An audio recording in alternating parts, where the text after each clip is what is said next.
Your kidneys are your body's natural filters, but how well are they working? In this video, let's understand the creatinine clearance test, a key measure of kidney function and filtration power. Creatinine is a waste product formed from muscle metabolism. It's released into the blood and excreted by the kidneys through urine. If the kidneys aren't working properly, creatinine builds up in the blood, and that's where the creatinine clearance test helps us.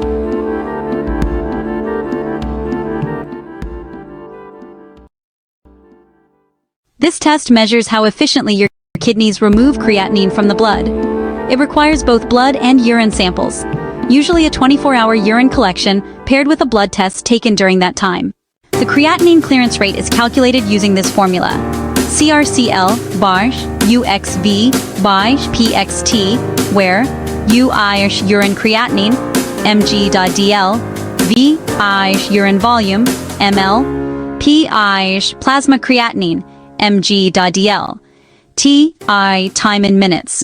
Normal creatinine clearance: men 90-140 ml cell min, women 80-125 ml cell min.